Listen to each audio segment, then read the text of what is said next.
The Great Happiness. बुद्धं शरणं गच्छामि। नमो तस् भगवतो अरहतो सम्मा सम्बुद्धस्स। नमो तस् भगवतो अरहतो सम्मा सम्बुद्धस्स। नमो तस् भगवतो अरहतो सम्मा सम्बुद्धस्स।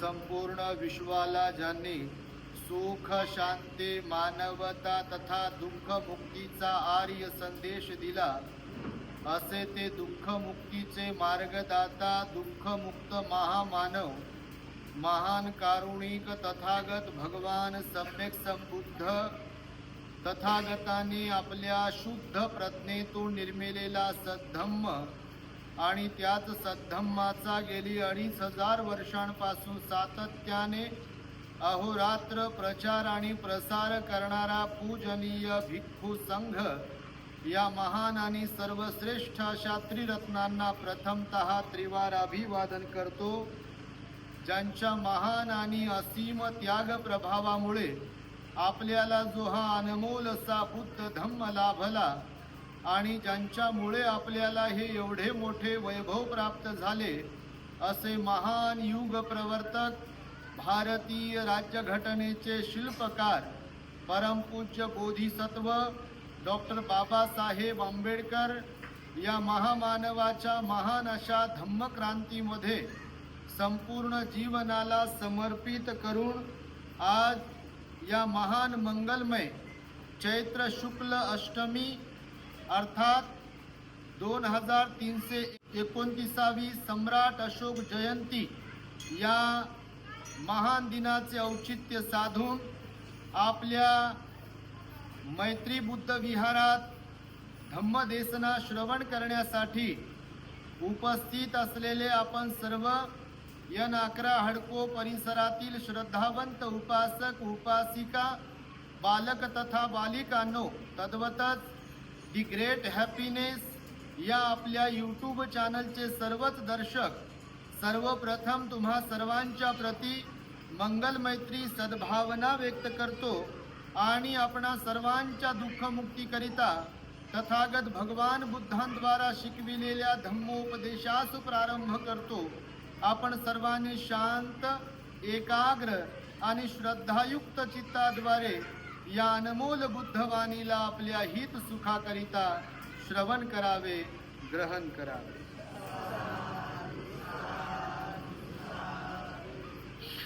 तुम्हा सर्वांना सर्वप्रथम सम्राट अशोक जयंतीच्या मनपूर्वक शुभेच्छा, धन्यवाद। आज 2329वी सम्राट अशोक जयंती आहे।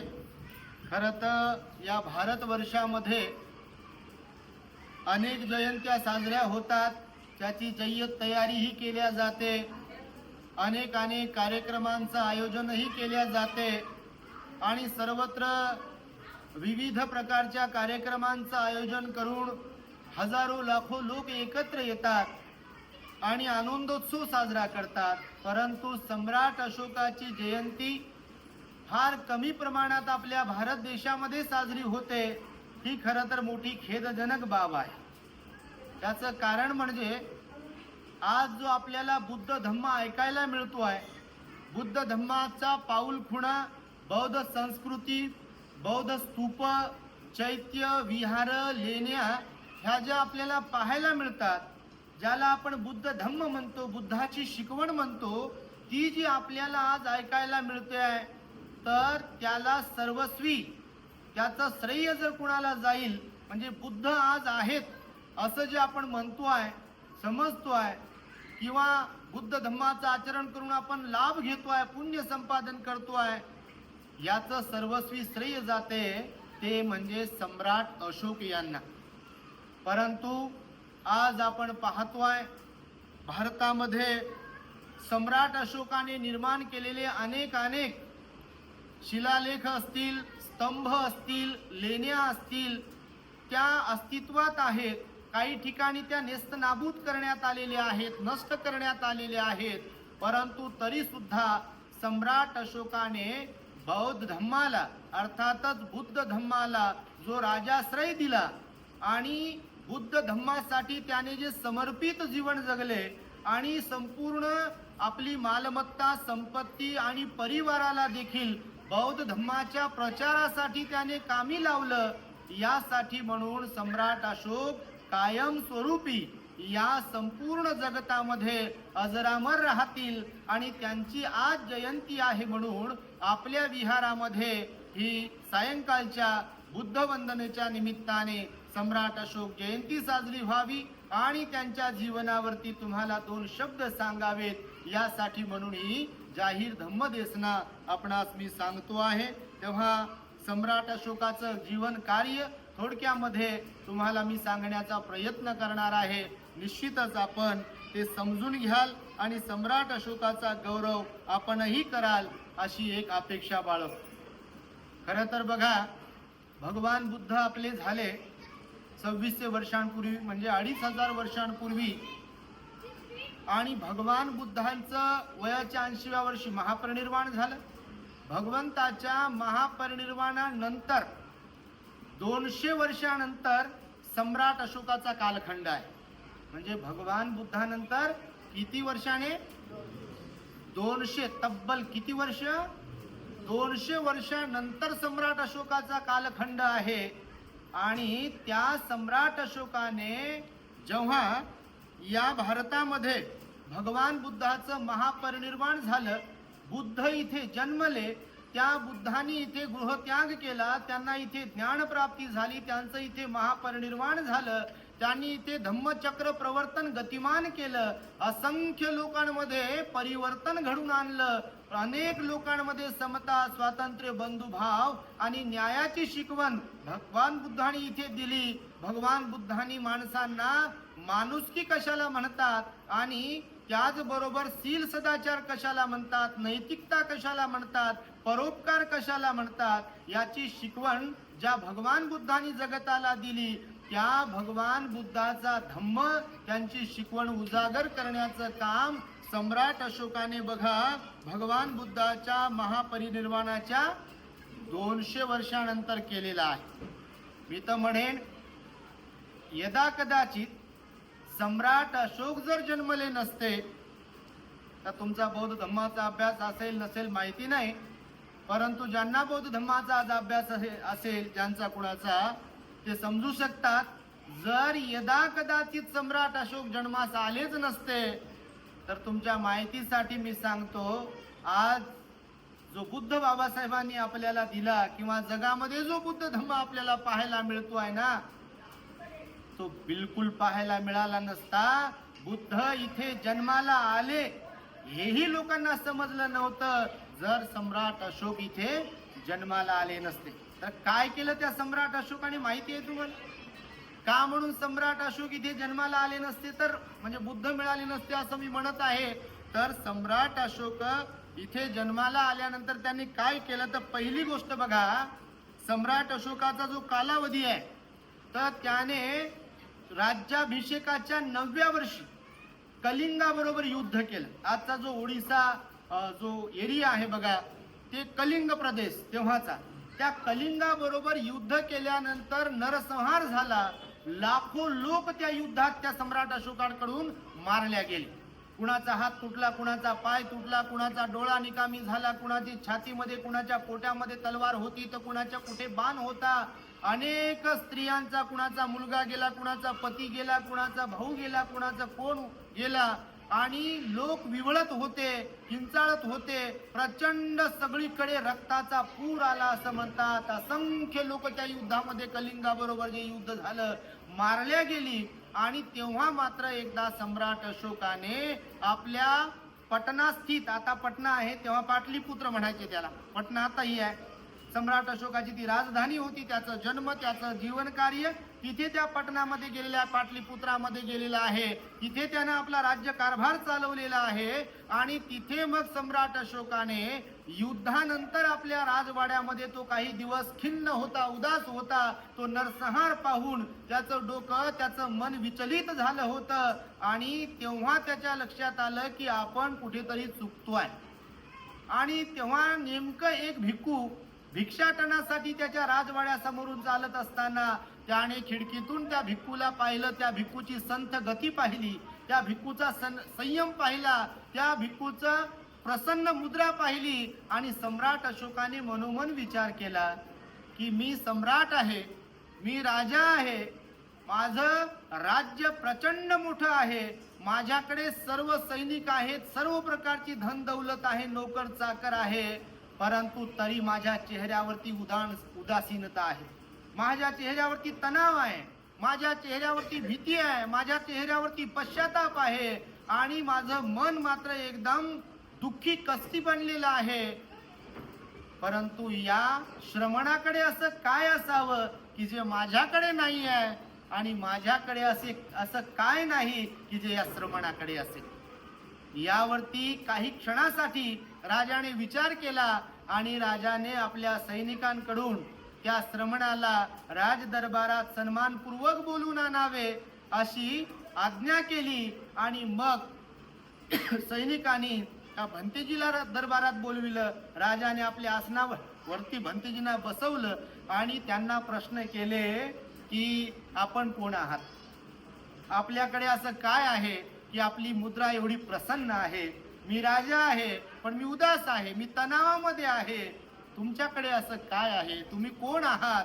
तेव्हा भंतेंनी सांगितलं, महाराज मी श्रमण आहे, बौद्ध भिक्खू आहे आणि भगवान बुद्धाच्या धम्माला मी आचरणात आणतो, भगवान बुद्धाची शिकवण मी आचरणात आणतो. जेव्हा भंतेंनी सम्राट अशोकाला सांगितलं तेव्हा त्याच्या मनामध्ये गोडी निर्माण झाली, बुद्ध धम्माच्या बद्दल श्रद्धा निर्माण झाली आणि त्या श्रद्धेचं रूपांतर त्याने मोगलीपुत्र तिस्त नावाच्या एका भिक्खूकडून, महास्तविक ज्येष्ठ भिक्खूकडून बुद्ध धम्म शिकून घेतला. अगोदर बुद्ध धम्म जाणून घेतला, समजून घेतला, बुद्धाच्या संदर्भात संपूर्ण माहिती त्याने काढली. आणि जेव्हा त्याने भगवान बुद्धाच्या कथा, बुद्ध जीवन कथा, बुद्धाचे उपदेश ऐकले तेव्हा त्याचं मन परिवर्तित झालं, मत परिवर्तन झालं, त्याचं मन बदललं त्याचं. आणि जे मन युद्धामध्ये रमलेलं होतं, जे मन बिलकुल एकदम क्रोधामध्ये होतं, द्वेषामध्ये होतं,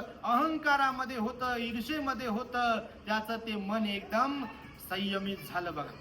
आणि तेव्हा त्याला वाटलं की आपण कुठेतरी चुकतोय, हा नरसंहार आपण थांबवला पाहिजे, ही हिंसा आपण थांबवली पाहिजे, हा अत्याचार आपण थांबवला पाहिजे, माणसांना मारण्याचा कार्यक्रम आपण थांबवला पाहिजे, माणसांना त्रास देण्याचा कार्यक्रम आपण थांबवला पाहिजे, आपला क्रोध आपण कमी केला पाहिजे, आपल्यातला द्वेष आपण कमी केला पाहिजे, आपल्यातले अवगुण आपण काढून टाकले पाहिजे. कारण बुद्ध म्हणतात, नहीं वेरे न वेरानी संमंती धकुदाचनं अवेरेनच संमंती येस धम्मो सनंतनो. या निसर्गाचा, जगताचा जर कोणता नियम असेल तर वैराने वैर कधी शांत होत नाही. कौटुंबिक वैर असेल, एखाद्या कुटुंबामध्ये कलह असेल, एखाद्या समाजामध्ये कलह असेल, एखाद्या राज्यामध्ये, एखाद्या देशामध्ये कलह असेल, तर तो कलह थांबवायचा असेल तर भगवान बुद्ध म्हणाले त्यासाठी प्रेम, संयम, मैत्री आवश्यक आहे. प्रेमाने, संयमाने आणि मैत्रीने जगाला जिंकता येते आणि तेच खरं जिंकणं आहे. भगवान बुद्ध म्हणाले युद्धामध्ये हजारो लाखो लोकांना जिंकण्यापेक्षा जो आपल्या मनावर विजय प्राप्त करतो, म्हणजे जो संयमशील बनतो, जो आपल्या वाणीवर संयम प्राप्त करू शकतो, जो आपल्या मनावर संयम प्राप्त करू शकतो, जो आपल्या शरीरावरती संयम प्राप्त करू शकतो, जो आपल्यातले अवगुण काढून टाकू शकतो, जो सद्गुण आपल्यातले वाढवू शकतो, वृद्धिंगत करू शकतो, तो खरा नरवीर विजयी आहे, अशी भगवंताची शिकवण आहे. हे सम्राट अशोकाला जेव्हा समजलं तेव्हा सम्राट अशोकाने आपल्या राज्याभिषेकाच्या 9व्या वर्षापासून धम्माच्या म्हणजे बुद्ध विचारांवरती आपलं राज्य 40 वर्ष चालवलं बघा. राज्यकारभार किती वर्ष? 40 वर्ष कारकीर्द होती त्याची. आणि 40 वर्षाची जी कारकीर्द होती म्हणजे राज्याभिषेकाच्या 9व्या वर्षानंतर त्याने 40 वर्षापर्यंत आपल्या भगवान बुद्धाच्या धम्माला पुढे ठेवून, बुद्ध विचाराला समोर ठेवून आणि अहिंसा मार्गाला भगवंताच्या समोर ठेवून, मैत्रीच्या मार्गाला समोर ठेवून त्याने संपूर्ण लोकांना जिंकण्याचा एक संकल्प केला. आणि तो संकल्प दिवस होता विजयादशमीचा, ज्याला लोक दसरा म्हणतात, अशोक विजयादशमी म्हणतात. आपण ती साजरी करत असतो बघा. ऑक्टोबर मध्ये येते अशोक विजयादशमी. त्याने त्या दिवशी संकल्प केला की आजपर्यंत मी तलवारीच्या जोरावरती लोकांवर विजय प्राप्त करत होतो, विजय मिळवत होतो, लोकांना धाक दाखवत होतो, लोकांना मारत होतो, लोकांचं राज्य लुबाडत होतो. परंतु हा अन्याय आणि हा नको तो चुकीचा मार्ग आहे भगवंताच्या शिकवणुकीनुसार. कारण याचा परिणाम मला आणि माझ्या राज्याला, माझ्या परिवाराला आज ना उद्या, उद्या ना परवा भोगावा लागेल. आणि भोगण्याची जेव्हा वेळ येते तेव्हा सर्व काही हातातून निघून गेलेले असते. आणि म्हणून त्याला कर्माचा सिद्धांत समजला भगवान बुद्धांनी सांगितलेला. आणि तो सम्राट अशोक भंते मोगलीपुत्र तिस्स यांच्या समोर नतमस्तक झाला. कारण भंते भिक्खू आणि भिक्खू संघ बुद्धाचं रूप असतात. हे चिवर भगवंताचं काशाय वस्त्र आहे. हे बुद्धाला जिवंत ठेवण्याचं काम करते, बुद्ध विचारांना जिवंत ठेवण्याचं काम करते, लोकांमध्ये परिवर्तन घडवण्याचं काम करते. आणि म्हणून हे काशाय वस्त्र ही अर्हताची ध्वजा आहे. अर्थातच हे बुद्धाचं वस्त्र आहे. सम्राट अशोकाने त्या भिक्खू समोर, मोगलीपुत्र तिस्स यांच्या समोर वंदन केलं, पंचांग प्रणाम केला आणि संकल्प केला की नको तेव्हा मी ही तलवार म्यानातून बाहेर काढणार नाही. ही म्यानात तलवार ठेवेल, आवश्यकता नसेल तेव्हा ही तलवार म्यानात असेल. पण जर कोणी चाल करून समोरून आलं तेव्हाची तलवार बाहेर निघेल. अन्यथा माझा राज्यकारभार बुद्धांनी सांगितलेल्या शील सदाचारानुसारच चालवेल. संपूर्ण जनता आणि संपूर्ण राज्यातील लोक माझ्या पुत्रासमान मी मानेल, अशा प्रकारचा त्याने संकल्प केला. बौद्ध धम्माची त्याने दीक्षा घेतली,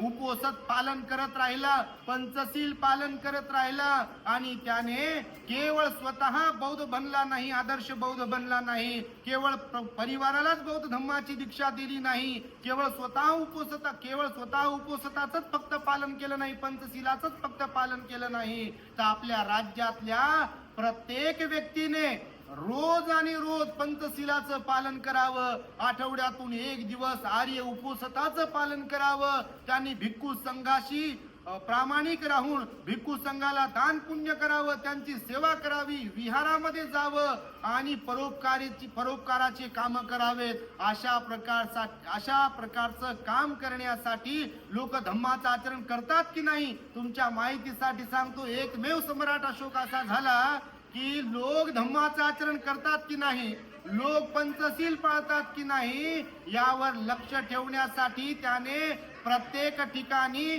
अधिकारी नेमून दिले. बघा तुम्ही, हे होत नाही बघा. अधिकारी नेमून दिले की लोकांनी धम्माचं आचरण करावं. म्हणजे लोकांवरती अंकुश ठेवण्यासाठी, लोकांवरती लक्ष ठेवण्यासाठी. भिक्खू तर शिकवतील लोकांमध्ये परिवर्तन घडविण्यासाठी. परंतु कोणी जर दारू पित असेल तर त्याला शिक्षा, खोटं बोलत असेल कोणी तर त्याला शिक्षा, कोणी लुबाडत असेल तर त्याला शिक्षा, त्याला दंड, कोणी जर हिंसा करत असेल तर त्याला दंड, कोणी हिंसा करून घेत असेल त्याला दंड, कोणी चोरी करत असेल त्याला दंड, कोणी व्यभिचार बलात्कार करत असेल त्याला दंड. आणि अशा प्रकारे कोणी पंचशिलाच्या विरोधामध्ये वागत असेल, अष्टशिलाच्या विरोधामध्ये वागत असेल तर भगवंताचा कर्म सिद्धांत तर त्याला परिणाम देईलच देईल.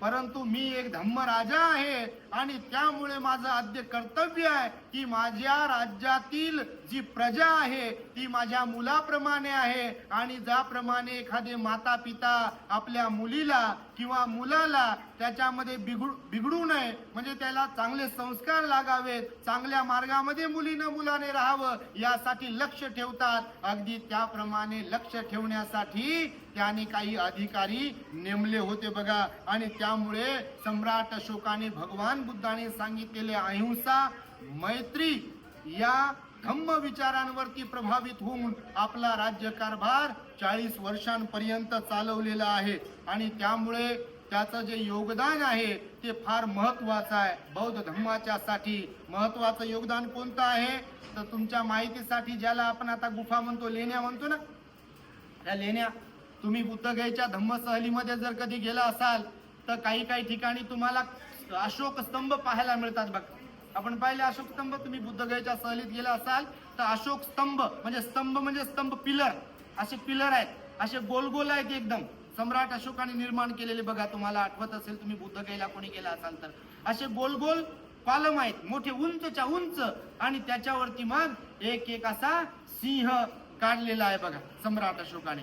प्रत्येक ठिकाणी काही ठिकाणी आज आहेत, काही ठिकाणी ते नेस्तनाबूत केलेले आहेत. विशेष म्हणजे त्या सम्राट अशोक असा एक राजा होऊन गेला की या जगतामध्ये सर्वात प्रथम त्याने शिलालेखांची निर्मिती केली.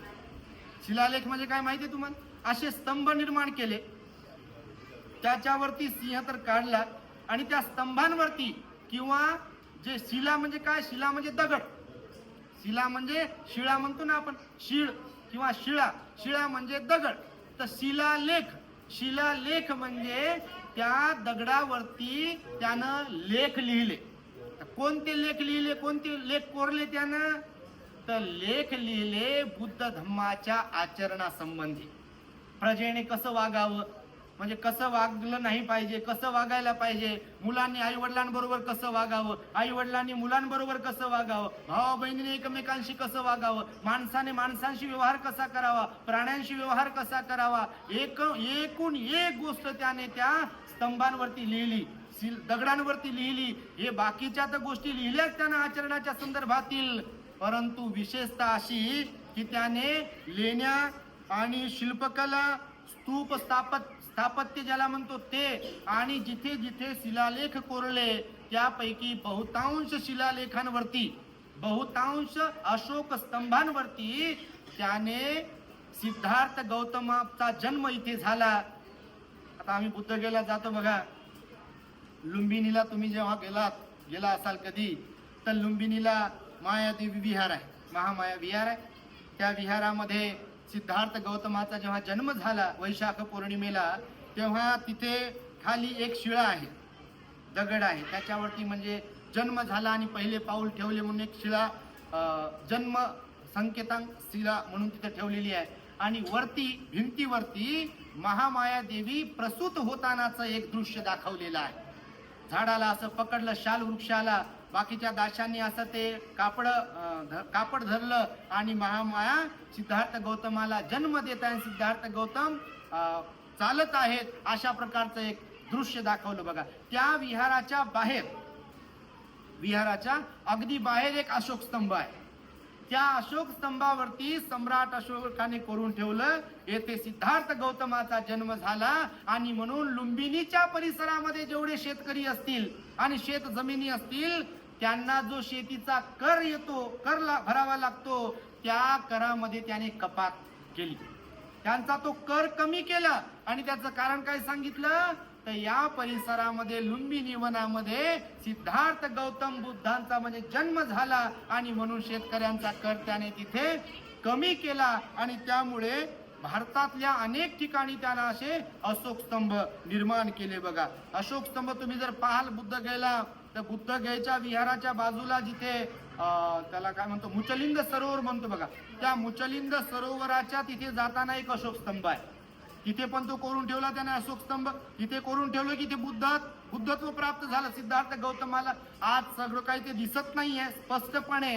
असे अनेक त्याने शिलालेख कोरले, अनेक त्याने अशोक स्तंभ निर्माण केले. विशेषतः त्याचे अशोक स्तंभ कुठे आहेत, एक तर लुंबिनीला, गया येथे ज्ञानप्राप्ती झाली, तर सारनाथला तर जो अशोक स्तंभ आहे त्याच्यावर तर त्याने धम्मचक्र बनवलेला आहे.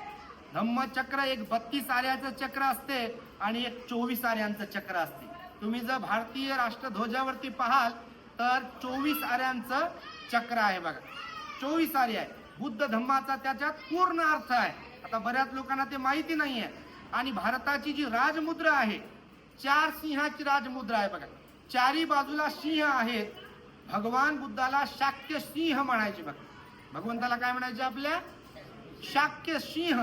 आणि सिंह हे जागृतीचं प्रतीक आहे. सिंह कशाचं प्रतीक आहे? जागृती, सावधता, सावधानता त्याचं प्रतीक आहे. आणि भगवान बुद्धांनी जागृती शिकवली.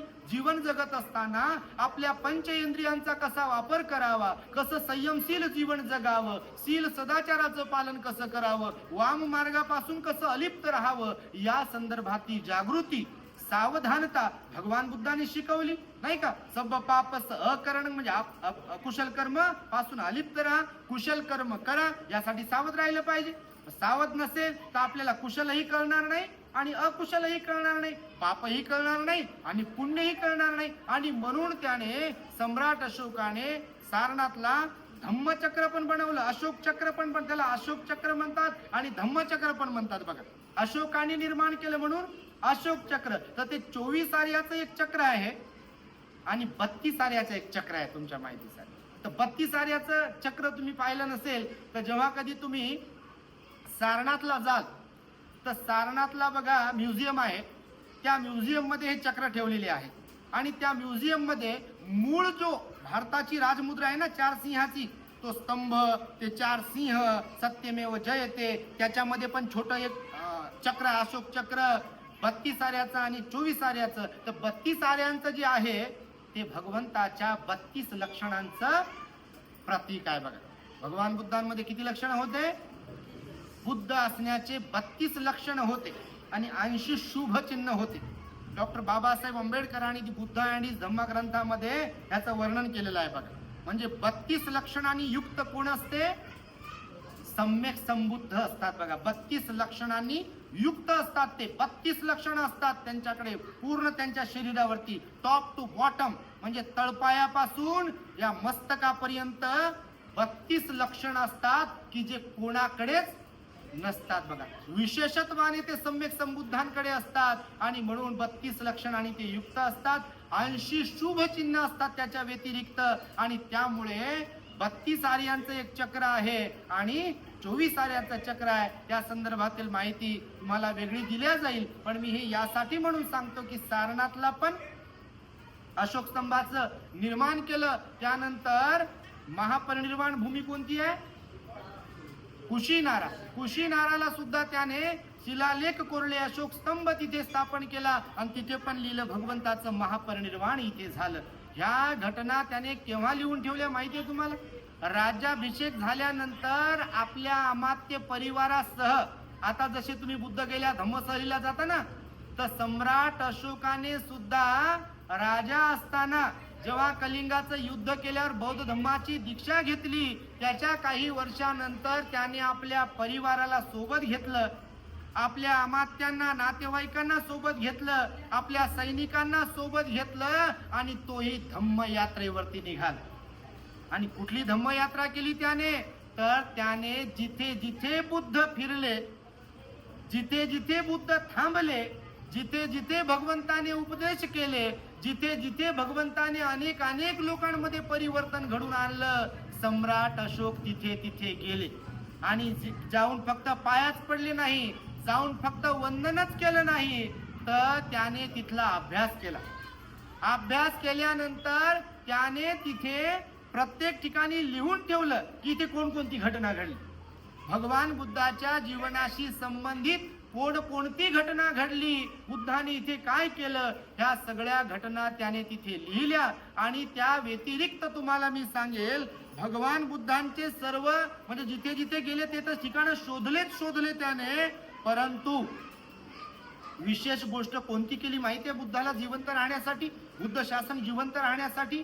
भगवंताच्या महापरिनिर्वाणानंतर भगवंताचे जे अस्थि धातू होते, भगवंताचा महापरिनिर्वाण झालं कुशीनगरला, तिथे अंतिम संस्कार झाला आणि अंतिम संस्कार झाल्यानंतर त्यांच्या ज्या अस्थी होत्या त्या अस्थी धातू एकत्र जमा केल्या आणि त्या जमा करून 8 ठिकाणी त्याची विभागणी केली.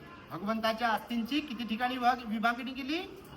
8 ठिकाणी. त्या काळातल्या सुप्रसिद्ध असलेल्या ज्यांचं विशेष असं राज्य होतं, वेगवेगळ्या प्रकारचं राज्य होतं, त्या राजांच्या विनंतीवरून त्या प्रत्येक राजाला तशा 8 राज्यामध्ये 8 राज्य लोकांना भगवान बुद्धांच्या अस्थी देण्यात आल्या. मग त्या राज्य लोकांनी काय केलं? आपापल्या प्रदेशात जाऊन भगवान बुद्धांच्या अस्थींवरती असे महान स्तूप निर्माण केले. बघा, मोठमोठे स्तूप निर्माण केले. कारण भगवान बुद्धांनी हे सांगितलं की भगवंताच्या महापरिनिर्वाणानंतर नेमकं काय काय करायचं, त्यांच्या अस्थी धातूंवरती स्तूप कसे निर्माण करायचे, स्तूप कसा असावा वगैरे वगैरे. आणि मग त्या 8 राजांनी जे स्तूप निर्माण केले तर सम्राट अशोकाने काय केलं माहितीये? त्याच्या काळामध्ये भगवंताच्या नंतर 200 वर्षानंतर सम्राट अशोकाने भगवंताच्या काळात ज्या 8 राजांनी ते स्तूप निर्माण केले होते ना अस्थींवरती भगवंताच्या, ते त्याची तोडफोड झाली होती बरीच.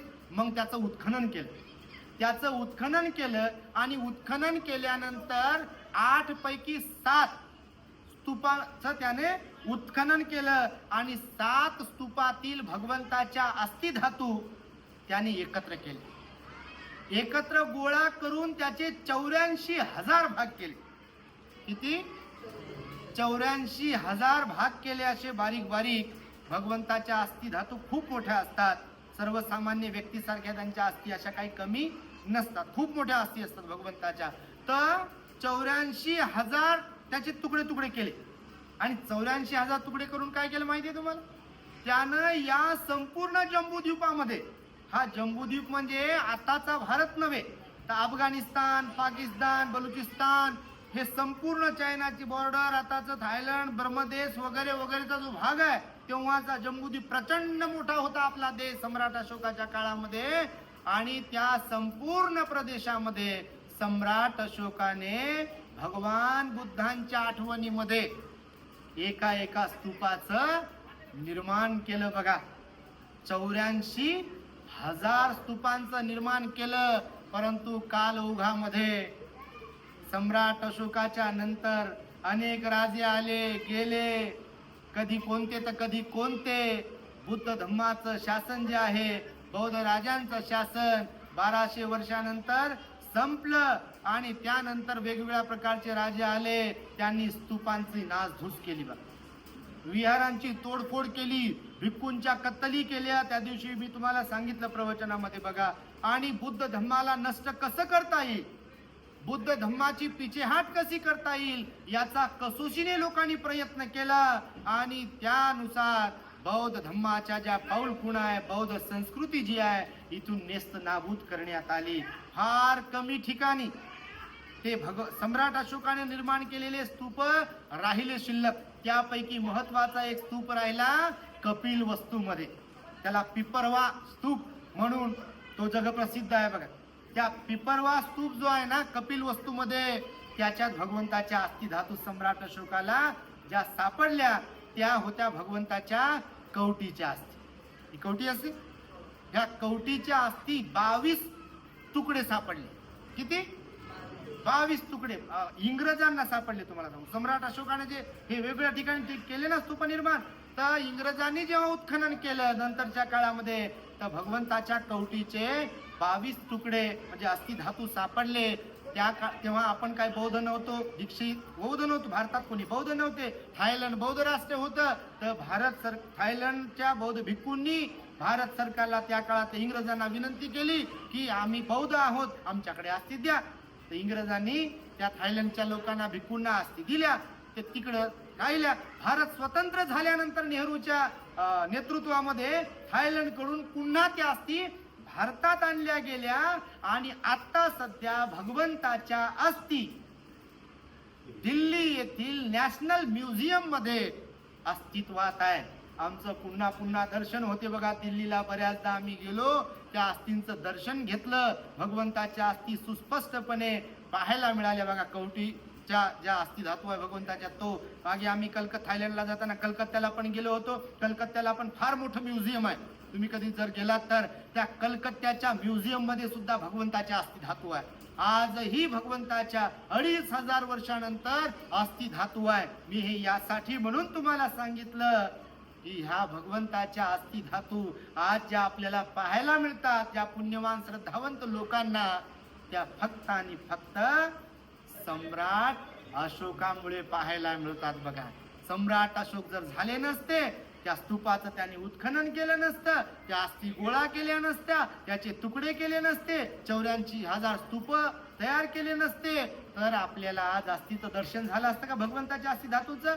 बिलकुल झालं नसतं. तर हे सम्राट अशोकाची सर्वात मोठी देण आहे बघा आपल्या संपूर्ण जगताला. आणि त्यामुळे हे महान कार्य सुद्धा सम्राट अशोकानं केलं. दुसरं कार्य कोणतं केलं असं जर म्हणाल तर आजच्या राज्यकर्त्यांना, जे राजकीय लोक आहेत, शासक आहेत ना, आजचे आमदार, खासदार, मंत्री वगैरे हे जे काही आहे, यांच्यासाठी एक आदर्श म्हणून जर कोणतं कार्य सम्राट अशोकाने केलं असेल, त्यानं राज्यकारभार तर संपूर्णच राज्यकारभार, त्याचा आदर्श राज्यकारभार होता कारकीर्द सम्राट अशोकाची. परंतु त्याने आताच्याही राजकर्त्यांना आदर्श घ्यावा यासाठीचं काम जर कोणतं केलं असेल तर त्याने महामार्गांची निर्मिती केली. एका राज्यापासून दुसऱ्या राज्याला जोडणारे आताचे जसे हायवे आहे बघा, आता समृद्धी महामार्ग आहे, अजून भरपूर महामार्ग बनत आहे. पहिल्या काळात बघा रस्ते नव्हते, आपण पाहतो पाऊल वाटा होत्या. सम्राट अशोकाच्या काळामध्ये महामार्ग होते बघा. आणि महामार्ग म्हणजे एका राज्यापासून दुसऱ्या राज्याला जोडणारे. आणि त्या महामार्गाच्या दुतर्फा त्याने मोठमोठे सावलीची झाडं लावण्याचं काम केलं बघा. संपूर्ण प्रदेशामध्ये संपूर्ण मोठमोठ्या हायवेच्या महामार्गाच्या दुतर्फा दोन्ही साईडला मोठ्या मोठ्या सावलींच्या झाडाचं निर्माण केलं, जेणेकरून त्या रस्त्याने जाणारे जेवढे वाटसरू असतील, जे कोणी असतील, कोणत्याही जाती धर्माचे, त्यांना विसावा घेण्यासाठी सावलीची आवश्यकता आहे. कारण त्या काळामध्ये एक तर घोड्यावरून, रथातून, बैलगाडीतून किंवा पायी प्रवास असायचा. आजच्या आधुनिक युगामध्ये जे वाहन आहे, त्या काळामध्ये तेव्हा वाहन नव्हते. आणि म्हणून त्यांना विसावा मिळावा म्हणून त्याने रस्त्याच्या दुतर्फा झाडांची व्यवस्था केली, झाडाची लागवड केली बघा. दुसरी गोष्ट म्हणजे मनुष्य आणि प्राण्यांसाठी देखील त्यानं दवाखान्यांची निर्मिती केली बघा. सम्राट अशोक माणसांसाठी सुद्धा दवाखाने काढले आणि प्राण्यांसाठी सुद्धा दवाखाने काढले. आणि फक्त दवाखानेच नाही काढले तर औषधालय सुद्धा काढले बघा. आणि दवाखान्यांच्या बाजूला औषधी झाडांचं सुद्धा रोपण करण्यात आलं त्याच्याकडून दवाखान्याच्या. कारण त्या काळामध्ये बघा झाड पाल्याचं वनस्पतीची औषधं असायचे ना, तर त्यानं त्याची पण सुविधा केली. आणि त्यानंतर बघा प्रत्येक ठिकाणी जागोजागी माणसांसाठी आणि प्राण्यांसाठी देखील पिण्याच्या पाण्याची सोय केली बघा. ह्या मूलभूत गरजा आहेत बघा. खरं तर आजही आपण पाहतोय 21व्या शतकामध्ये आपण आहोत. आजही इथल्या राजकर्त्यांनी आदर्श घ्यावा यासाठी रस्त्याची आवश्यकता असते दळणवळण करण्यासाठी. बघ जर रस्ते बरोबर नसतील, आम्ही कुतुबेला जाताना बघा एक तो मांझी, काय मांझी माहिती, मांझी म्हणून राजगिरीच्या अगोदर तो मांझी एक होता, माणूस होता, त्याची बायको गरोदर होती, काहीतरी त्याचं नाव आहे दशरथ मांझी. तर त्याची बायको गरोदर होती.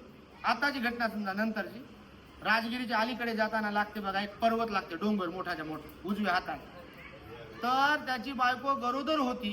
दवाखान्यापर्यंत जाण्यासाठी रस्ता नव्हता, डोंगर ओलांडून जावं लागत होतं. आणि बायको विवळत होती, क्रंदन करत होती, तिला प्रसूतीच्या वेदना होत होत्या.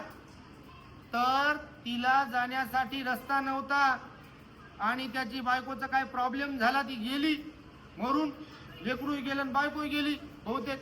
तर मग यानं मनावर घेतलं आणि यानं डोंगर फोडून काढला आणि रस्ता तयार केला. तुमच्या माहितीसाठी सांग, हे आश्चर्य आहे. एकट्यानं, विशेष म्हणजे एकटा माणूस जर मनावर घेऊ शकतो चांगलं काम करण्यासाठी तर काहीही करू शकतो. भगवान बुद्ध म्हणाले वाईट काम तर कोणालाही करता येईल, पण मनुष्याला काय करता आलं पाहिजे, चांगलं काम करता आलं पाहिजे बघा. आणि चांगलं काम भल्या भल्याना करता येत नाही.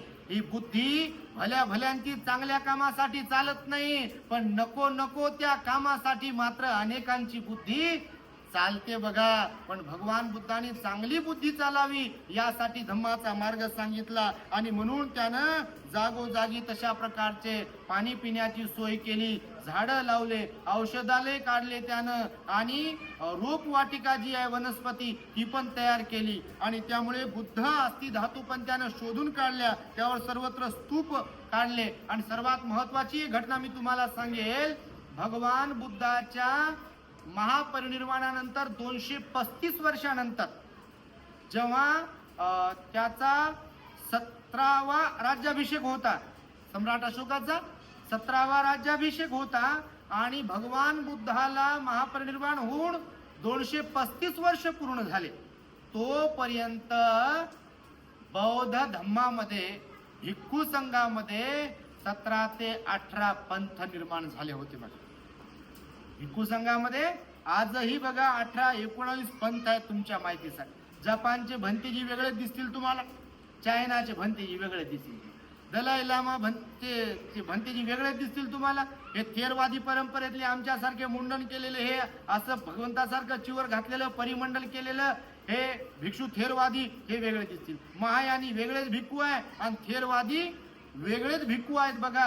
असे 17-18 पंथ निर्माण झालेले आहेत बघा. त्याच्या तंत्रयानी, वज्रयानी, काय काय काय काय असे भरपूर आहेत. आणि ते म्हणजे बुद्ध पुत्रच आहेत, म्हणजे तसे बौद्ध धम्माचेच अनुयायी आहे. पण त्यांनी त्यांच्या पद्धतीने, त्यांच्या हिशोबाने भगवंताने दिलेल्या विनयामध्ये शिथिलता आणली. आणि मग ते विनयामध्ये त्यांनी शिथिलता आणून भगवान बुद्धाच्या विनयाला आपापल्या पद्धतीने चालवण्याचा प्रयत्न केला.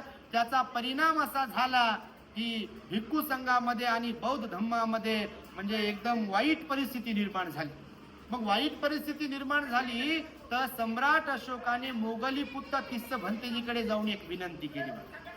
आणि विनंती कोणती केली तर, भंते मी पाहतोय आता काही भिक्खू, काही उपासक धम्माचं आचरण करतात, भगवंताने सांगितलेल्या विनयाचं पालन करतात, तर काही करत नाहीत. याला पायबंद केला पाहिजे, याच्यावर तोडगा काढला पाहिजे, कारण बुद्ध शासन जिवंत राहिलं पाहिजे. कारण बुद्ध बघा, तुम्ही आदर्श उपासक कोणाला म्हणतात तर मी सुरुवातीला पण तुम्हाला सांगितलं, केवळ स्वतः पंचशील पालन केलं, स्वतः अष्टशील पालन केलं, स्वतःचं घर बौद्धमय बनवलं म्हणजे एवढंच पुरेसं नाही आहे बघा. बौद्ध शासनाला जिवंत ठेवण्यासाठी मी काय करू शकतो, माझ्या परिवाराच्या वतीने, माझ्या समाजामध्ये मी काही चांगलं काम करू शकतो का, धम्माचं आचरण करणारे माणसं मी तयार करू शकतो का, हाही विचार आपल्या मनात आला पाहिजे. त्यासाठी आपण काम केलं पाहिजे, समर्पित जीवन जगलो पाहिजे. अशा प्रकारचं कार्य करण्यासाठी म्हणून त्याने आपल्या भंते मोगली पुत्र तिस्स यांच्याकडे विनंती केली की भंते यावरती काहीतरी उपाय सुचवा. आणि मग भंतेजींनी सांगितलं एका धम्म संगीतीचं आयोजन करावं लागेल. एक धम्म संगीती म्हणजे धम्म परिषद, भगवान बुद्धाच्या उपदेशांना एकत्र करण्यासाठी एक परिषद भरविल्या गेली बघा. त्याला तिसरी धम्म संगीती म्हटलं बौद्ध साहित्यामध्ये. कितवी? तिसरी धम्म संगीती. सम्राट अशोकाने संपूर्ण आयोजन केलं त्या तिसऱ्या धम्मसंगीतीचं.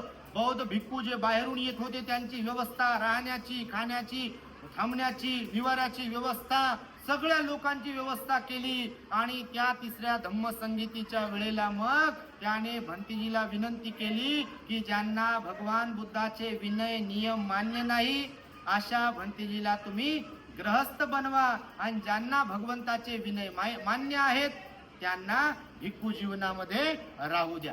मग मोगली पुत्र तिस्स भंतेजी परिषदेचे अध्यक्ष होते. त्यांनी ज्येष्ठ भिक्खूंना बोलावलं आणि त्यांना सांगितलं की राजाची विनंती अशी आहे की बुद्ध शासन प्युअर राहिलं पाहिजे, शुद्ध राहिलं पाहिजे, ते टिकलं पाहिजे. कारण जे अधार्मिक असतील, जे दुराचारी असतील, मग ते उपासक असो की भिक्खू असो, ते जर समाजामध्ये असतील तर बौद्ध धम्म टिकेल काय, बौद्ध संस्कृती टिकेल असं वाटते का तुम्हाला? तर आजही तर अशा लोकांची संख्या वाढली तर बौद्ध धम्म टिकत नाही, तर तो लयास जातो बघा. तुमच्या माहितीसाठी सांग. आणि फक्त कार्यक्रम करणं, उत्सव प्रिय असणं, मी नेहमी म्हणतो बघा, कधी कधी तिखट आपण बोलत असतो म्हणून सगळ्यांनाच काय आपण आवडत नाही आणि त्याचा काही आपल्याला संबंध नाही, आवडायचा नावडायचा, पण केवळ उत्सव प्रिय असणं एवढंच बुद्ध धम्मासाठी आवश्यक नाही आहे. तर आचरणिकपणा हा अत्यंत महत्वाचा आहे. तुमच्या माहितीसाठी सांगतो. आज बघा बाबासाहेबांची जयंती साजरी होते बघा काही दिवसानंतर, आहे का? पूर्ण देशामध्ये लोक जयंती साजरी करतात. जयंती साजरी केलीच पाहिजे. जयंतीला तर बापा नाचलंच पाहिजे, नाचल्याशिवाय जयंती कशी साजरी होईल? पण फक्त नाचण्यानंच बाबासाहेबांची जयंती साजरी होईल असं तुम्हाला वाटते? 365 दिवसांमधून फक्त नाचण्यासाठीच एकत्र येणाऱ्या लोकांची संख्या जर पाहिली आपल्या देशात तर असंख्य लोक आहेत बघा. पण ज्या महामानवामुळे आपल्याला एवढं मोठं योगदान मिळालं, वैभव मिळालं, ज्या महामानवामुळं शिक्षण मिळालं, ज्या महामानवामुळे गावाकडून खेड्यातून शहरात आलो, ज्या महामानवामुळे नोकरी मिळाली, घरं मिळालं, सगळं काही मिळालं, त्या महामानवाच्या नावाचा फक्त जय जयकारच करण्यात आपण स्वतःला धन्य समजत असेल तर त्या महामानवाला संपवण्यासाठी दुश्मनांची काय गरज पडेल का दुश्मनांची गरज? तर बिलकुल दुश्मनांची गरज पडणार नाही बघा. त्यांच्या अनुयायीच त्यांना संपवतात. आणि म्हणूनच बघा आज आपल्या समाजामध्ये जी परिस्थिती आहे, एक ना धड भारावर चिंध्या आहे, कोणी कुणाचा ऐकायला तयार नाही आहे. बिलकुल आपली मनमानी आणि मला वाटेल तेच खरं आणि आम्हाला वाटते तेच झालं पाहिजे अशा प्रकारच्या विचारांची माणसं समाजात वाढल्यामुळे बाबासाहेबांचा विचार, बाबासाहेबांचे संकल्प, बाबासाहेबांचा आदेश एकीकडे राहतो आणि नाच गाण्यामध्ये, तमाशामध्ये आणि फक्त उत्सव साजरा करण्यामध्ये रमलेल्या लोकांच्या मुळे बघा धम्माची जी बाजू आहे ती एकीकडे राहते. म्हणून सम्राट अशोकाने बघा 3ऱ्या धम्म संगीतीमध्ये त्या भंतीजीला विनंती केली आणि बुद्ध धम्माला शुद्ध करण्याचं काम त्याने केलं. आणि म्हणून अनेक भिक्खूंचे चिवर मोगली पुत्ततीस भंतीजीने म्हणजे ज्यांना मान्य नव्हते विनय त्यांनी ते उतरवले. कारण राजदंड त्यांना दिल्या जात होता ना बघा, राजाने सांगितलं. परंतु याच्यामध्ये गोष्ट अशी आहे, आज ज्या लोकांना वाटते काही आम्ही पाहतो सोशल मीडियावरती भिक्खूंवरती टीका करतात, भिक्खूंची बदनामी करतात. मी या मताचा आहे की जर खरंच वाटत असेल बुद्ध धम्माचं काम व्हावं तर अगोदर पहिली गोष्ट दुसऱ्याला नाव ठेवण्याच्या अगोदर आपण किती पाण्यात आहोत, आपल्या घरातलं कोणी दान दिलंय का, आपण म्हणते जी आपल्या परिवारातलं नातेवाईकातलं कोणी दान दिलंय का, आपण रोज विहारात जातो का, आपल्या लेकरा बाळांना घेऊन विहारात जातो का, आपण बुद्ध धम्माच्या प्रचार प्रसारासाठी नेहमी दान देतो का, आपण पंचशील अष्टशील पालन करतो का, आपण ध्यान करतो का, आपण माणसं जोडण्याचं काम करतो की तोडण्याचं काम करतो, हा प्रश्न अगोदर स्वतःला विचारला पाहिजे बघा. आणि जर असा प्रश्न स्वतःला लोक आपले विचारत नसतील, आपल्यामध्ये जर परिवर्तन घडून आणत नसतील तर एकमेकांवरती चिखलफेक करण्यात काय अर्थ आहे तुम्हाला सांगतो. आणि त्यामुळे बुद्ध धम्मासाठी भिक्खू पण महत्वाचे आहेत आणि उपासक पण महत्वाचे आहेत. परंतु केवळ नामधारी भिक्खू पण महत्वाचे नाहीत आणि केवळ नामधारी उपासकही महत्वाचे नाही, तर आचरणिक भिक्खू आणि आचरणिक उपासक हे महत्वाचे आहे. आणि म्हणून सम्राट अशोकाने बघा स्वतःची मुलगी संघमित्रा नावाची बुद्ध शासनाच्या प्रचार प्रसारासाठी बुद्धाचा विचार जिवंत राहावा यासाठी दान दिलं. बघ बळजबरीनं नाही दान दिलं, खरं तर त्या संघमित्रामध्ये सुद्धा ती श्रद्धा होती, ती धार्मिकता होती. सम्राट अशोकाला जेव्हा भंते मोगली पुत्ततीस यांनी सांगितलं की धम्माचा दायाद फक्त विहार बांधून बनता येत नाही, आजच व्हिडिओ व्हायरल झाला बघा आपल्या प्रवचनाचा या संदर्भातला, की फक्त विहाराचं बांधकाम केलं म्हणून, फक्त पांढरे कपडे घालतात म्हणून, किंवा फक्त पंचशील पालन करतो म्हणून, फक्त उपोषण पालन करतो म्हणून, विहारात फक्त जातो म्हणून कोणी धम्माचा दायाद होत नाही. तर धम्माचा दायाद कोणाला म्हटलेला आहे भगवंताने? ज्यांच्या परिवारातलं, ज्यांच्या रक्ताच्या नात्यातलं कोणीतरी बुद्ध शासनाला वृद्धिंगत करण्यासाठी, जिवंत ठेवण्यासाठी भिक्खू संघामध्ये मुलगा, पती, भाऊ कोणीतरी दान दिला, मुलगी किंवा कोणीतरी दान दिली, असे जे लोक आहेत ते धम्माचे दायाद आहे. त्यांना अधिकार पोहोचतो सांगण्याचा, बोलण्याचा, नाही का, विनंती करण्याचा. पण मला सांगा, कोणी तंबाखू खाण्यात जिंदगी वाया घालवत असेल, नाव ठेवायला तोंड तरी आहे का? हा, दारू पिण्यामध्ये जिंदग्या वाया घालवत असतील, नाव ठेवण्याला अर्थ तरी राहील का? मला सांगा, राहील का अर्थ? त्या बिलकुल राहणार नाही. म्हणून सम्राट अशोकाने प्रश्न विचारला की मी धम्माचा दायात झालो का भंते? 84,000 विहार स्तूप चैत्य निर्माण केले. तर भंते म्हणाले, नाही महाराज, रक्ताच्या एक तर तुम्ही, नाही तर राण्या, नाही तर मुलं, कोणीतरी तुम्हाला भिक्खू संघात किंवा भिक्खुणी संघात दान द्यावं लागेल, तरच तुम्ही धम्माचे दायात व्हाल. म्हणजे परमनंट तुम्ही अधिकारवाणीने सांगू शकाल, बोलू शकाल भिक्खूंना की भंते माझी विनंती अशी आहे की तुम्ही या देशात गेलं पाहिजे प्रचारासाठी, भंते माझी विनंती आहे तुम्ही त्या देशात गेले पाहिजे प्रचारासाठी. आणि फक्त सांगण्याचाच विषय नाही, तर त्यांची इथून तिथपर्यंत जाण्याची व्यवस्था, तिथे थांबण्याची, निवाऱ्याची व्यवस्था, ही सगळी व्यवस्था तर त्यांनी स्वतःपासून सुरुवात केली. मी आपल्या समाजातल्या प्रत्येक व्यक्तीला, ज्यांना असं वाटते की धम्माचा प्रचार भिक्खू करत नाहीत किंवा कोणी धम्माचा प्रचार प्रसार होत नाही, त्या प्रत्येक मायबापाला, भावाला, बहिणीला मी सांगतो की आपल्यापासून सुरुवात करा. बुद्धाचा धम्म तुमचाही, तुम्ही पण बौद्ध आहे, आम्ही पण बौद्ध आहोत, आपण प्रत्येक जण बौद्ध आहोत. बाबासाहेबांनी तुमच्यावरही उपकार केले, बाबासाहेबांनी आपल्यावरही उपकार केले, नाही का? म्हणून बौद्ध धम्माचा प्रचार प्रसार करणं केवळ भिक्खूचीच जबाबदारी नाही आहे, तर भगवंताने धम्मरथाचे आणि बाबासाहेबांनी सुद्धा धम्मरथाचे किती चाक सांगितले? 4 चाक सांगितले. पैकी पहिलं चाक भिक्खू, समोरचं, दुसरं चाक पुढचं भिक्खुनी, पाठीमागचे 2 चाक उपासक आणि उपासिका. हे धम्मरथाचे 4ही चाक व्यवस्थित, सुव्यवस्थित असतील तर धम्मरथ पुढे आणि पुढे जाईल. नाही तर एक तर जाग्यावर थांबेल, नाही तर मागे मागे मागे जाईल. म्हणून तर बाबासाहेब म्हणाले आपले की हा धम्माचा रथ मी इथपर्यंत आणला, हा समाजाचा जो गाडा आहे तो प्रगतीचा, परिवर्तनाचा मी इथपर्यंत आणला माझ्या स्वतःच्या बळावरती. यापुढे त्याचं सारथ्य तुम्हाला करायचं, यापुढे त्याला तुम्हाला सांभाळायचं आहे, तुम्हाला चालवायचं आहे. परंतु तुम्हाला जर हा धम्माचा रथ पुढे आणि पुढे घेऊन जाता आला नाही तर हरकत नाही, परंतु धम्माचा रथ मागे येणार नाही, याची तुम्ही खबरदारी बाळगली पाहिजे, याची तुम्ही दक्षता बाळगली पाहिजे. आणि त्यासाठी स्वतः धार्मिक बनलं पाहिजे, धम्माचं आचरण करणारे बनलं पाहिजे. म्हणून स्वतः पासून सुरुवात केली पाहिजे. म्हणून आपल्या पोरांना, बौद्ध मुलांना बाबासाहेबांनी सुद्धा इशारा दिला बघा, तरुणांनी पोटचा पाईक होता कामा नये. म्हणून सम्राट अशोकाने स्वतःपासून परिवर्तनाची सुरुवात केली. आपली मुलगी संघमित्रा भिक्खुनी संघामध्ये दान दिली, मुलगा महेंद्र नावाचा भिक्खू संघामध्ये दान दिला, आणि त्यांना बोधी वृक्ष घेऊन बुद्ध गयेचा श्रीलंकेला पाठवलं बघ. आणि त्या बहीण भावंडांनी श्रीलंकेमधल्या राजाला अगोदर बौद्ध धम्म समजून सांगितला, आणि राजाला बौद्ध धम्म समजल्यामुळे संपूर्ण श्रीलंका राष्ट्र बुद्धमय झालं बघ. आणि बुद्धमय झाल्यानंतर सम्राट अशोकाने भिक्खू संघाला विनंती करू करू अनेक देशामध्ये भिक्खूंना पाठवलं, त्यांची संपूर्ण व्यवस्था केली. तो पात्र होता. आणि भगवान बुद्धाने सांगितलं आपल्या पात्रता असणं अत्यंत आवश्यक असते. आणि त्यामुळे असे महान सम्राट अशोक या देशामध्ये जन्मले, त्यांनी बौद्ध धम्मासाठी कार्य केलं.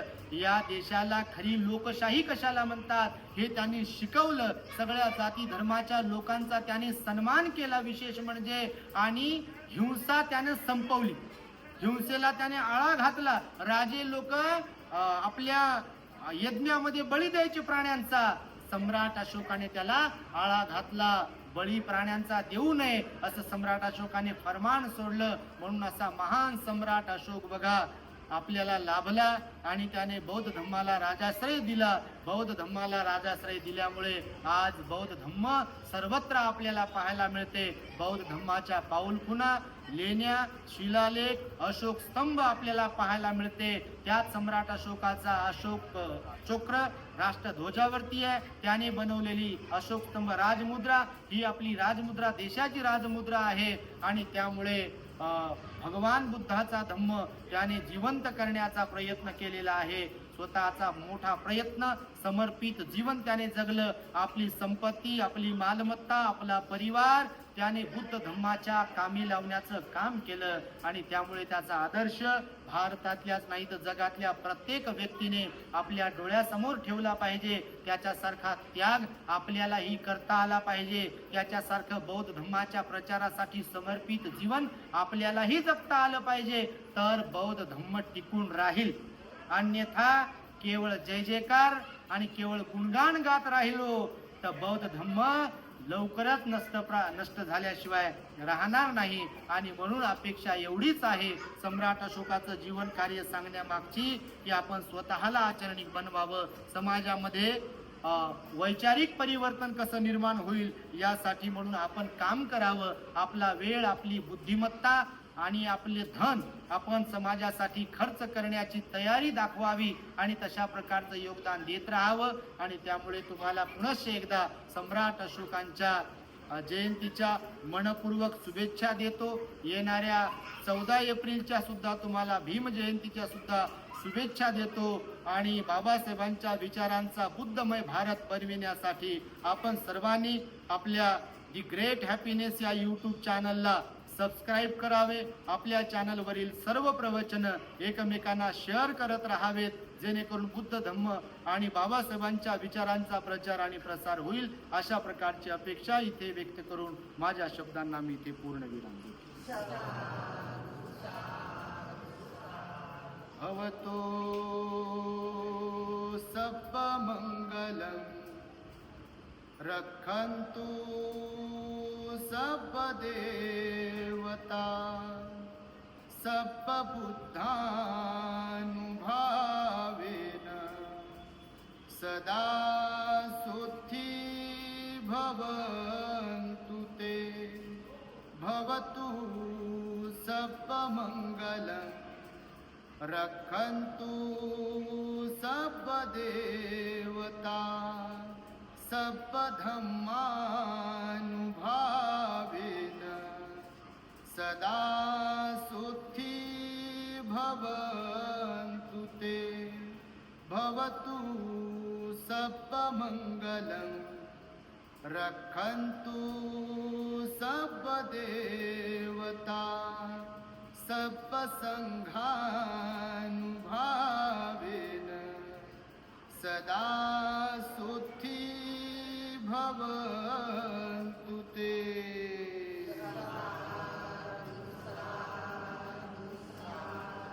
बुद्धं नमः,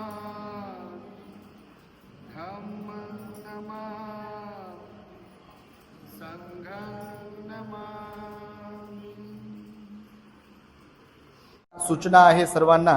खरं तर बुद्ध बाबासाहेबांना अभिप्रेत असलेला आदर्श बौद्ध समाज निर्माण व्हावा हा आपला अजेंडा आहे, हा आपला शुद्ध हेतू आहे. आणि त्यामुळेच प्रत्येक कार्यक्रमातील धम्मदेसना आपल्या चॅनलवरती टाकत असतो. निश्चितपणे तुमच्यापैकी बरेच जण आपल्या दी ग्रेट हॅपीनेस चॅनलचे फॉलोअर्स आहात, सबस्क्रायबर आहात. एकदा सर्वांसाठी टाळ्या वाजवा तुम्ही. हे यासाठी सांगतो आहे की तुमच्यापैकी जे नवीन असतील तर त्यांनी आपल्या परिवारामध्ये टी व्हीला कनेक्ट करून किंवा मोबाईलमध्ये आपल्या परिवारामध्ये परिवर्तन व्हावं, मुलांवर धम्माचे संस्कार व्हावेत, बाबासाहेब त्यांना कळावेत. ही इच्छा ज्यांची कुणाची असेल किंवा घरामध्ये विस्कटलेली घडी ज्यांच्या कुणाची असेल आणि त्यांना वाटत असेल की ती घडी नीट व्हावी, घरामध्ये धम्ममय वातावरण खरंच निर्माण व्हावं, तर त्यांच्यासाठी उपयुक्त असलेलं आपलं दी ग्रेट हॅपीनेस चॅनल आहे. तर आपल्या चॅनलला तुमच्याकडे मोबाईल आहे, टी व्हीवरील किंवा मोबाईलवरील किंवा यूट्यूबवरील नको ते डोकं खराब करणाऱ्या मालिका, सिरियल, चित्रपट पाहण्यापेक्षा आणि मुलांनाही त्या माध्यमातून बिघडवण्यापेक्षा बुद्ध बाबासाहेबांना अभिप्रेत असलेले अनेक विषयांवरील प्रवचन आपल्या चॅनलवरती असतात. तर म्हणून मोबाईलमध्ये जाऊन यूट्यूबला आपल्या दी ग्रेट हॅपीनेसला तुम्ही सबस्क्राईब करावे, इतरांनाही सबस्क्राईब करण्यासाठी सांगावे. आणि जी प्रवचनं असतात ती आपल्या नातेवाईक, आप्तेष्ट आणि व्हॉट्सअप ग्रुपवरील जेवढी लोक असतात त्यांना शेअर करत राहावीत, लाईक करावीत आणि कॉमेंट्स करत राहाव्यात, जेणेकरून बुद्ध धम्माचा प्रचार आणि प्रसार होईल. The great happiness. बुद्धं शरणं गच्छामि.